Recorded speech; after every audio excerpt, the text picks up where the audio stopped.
Good, thank you. Okay, so we have to make this a bigger number. So 8 times what number gets me 64 without going over?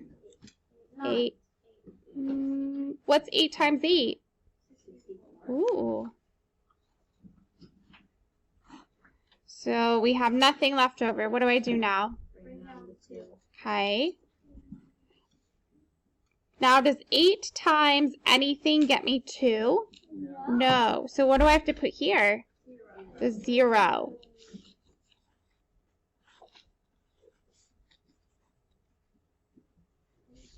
Okay. How could I check my answer? How can I check my answer? What's the opposite of dividing? Multiply. So if I multiply 8 times 80, I should get 640 because we have a remainder of 2, right? So let's check our answer. Check. We have 8 times 80, which is, what's 8 times 8? 640. And then if we add in our remainder 2, is our answer correct? Yes. Good. Let's do another practice. So on D down here, 642 divided by 8. Do we get 82? No, we get 80 with a remainder of 2. Okay. Let's do some more practice.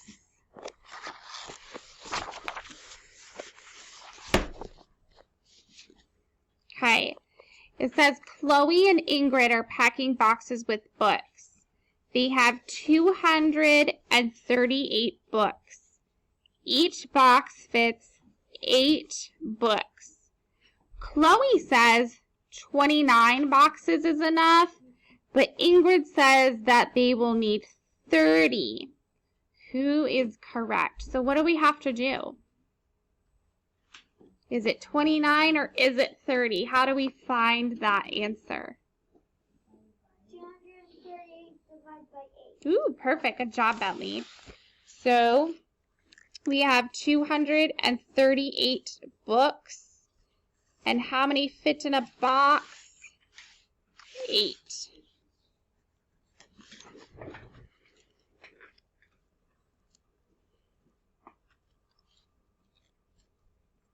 Griff, put your whiteboard on your desk, please, so I can see that you're working. All right.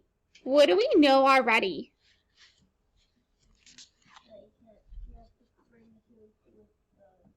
Yeah, our divisor is larger than our dividend, so we need to make this number bigger. So 8 times what number gets us closest to 23 without going over? 2. 2. What's 8 times 2, Christian? 16. Okay.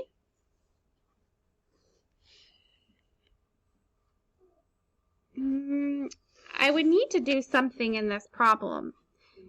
Regroup. Thank you, Deanna. So this can become a 1, and this becomes 13. So 13 minus 6 is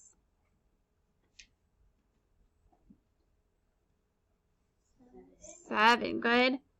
What do I do now? Bring down the 8 down. We found our difference, so then we bring down our next number. 8 times what number gets me closest to 78? I know that 8 times 10 is 80, but that's too much. 8 times 9. What's 8 times 9?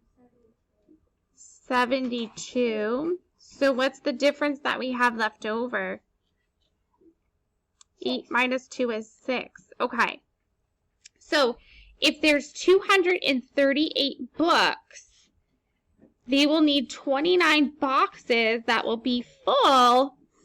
But how many boxes are left over, or how many books are left over? 6. 6. What do those books need? 1. A box. But that box is not going to be full. So how many, if you were packing up these books, how many boxes do you need? Do you need 29 or do you need 30? 30. 30.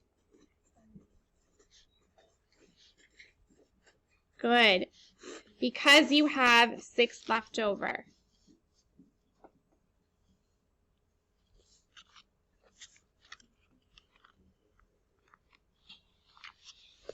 Okay. Let's do another. Give me a thumbs up if you're ready for number 5. Okay, go ahead and clean your whiteboard. Okay. Caroline has 1,090 photos. What, bud? I know, it's a lot of photos. I bet you your parents have lots of photos of you. Each album holds 6 photos. Oh, each album page has 6 photos. How many pages will she fill with 6 photos each? So what do we have to do? Yeah. So we're going to divide 1,090 because that's the total number of pictures she has. And we know that 6 pictures can go on 1 page.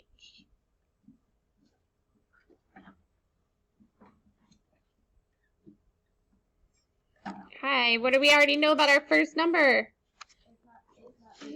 Too small. We have to make it bigger. So 6 times what number gets me closest to 10? 1. 1 times 6 is? 6. What's our difference? 4. What would you you can do it mental math, like you can do 10 minus 6 mentally, but what would you really need to do? If you have $0, can you give me 6? No. So what would you need to do? Regroup. Now we bring down our 9. 6 times what number gets me? 49. Is 36. Maybe you do 6 times 8. What's 6 times 8? 40. Okay. What's our difference? 1. Then we bring down our 0. 6 times what gets me 10? 1. 1 times 6 is 10. What's our difference? 4. So she can fill 181 pages. They're all going to have 6 photos on them. But then she's going to have 1 page that has how many photos on it? 4. And then if we were to take this and we were to write our partial quotients, what would we have?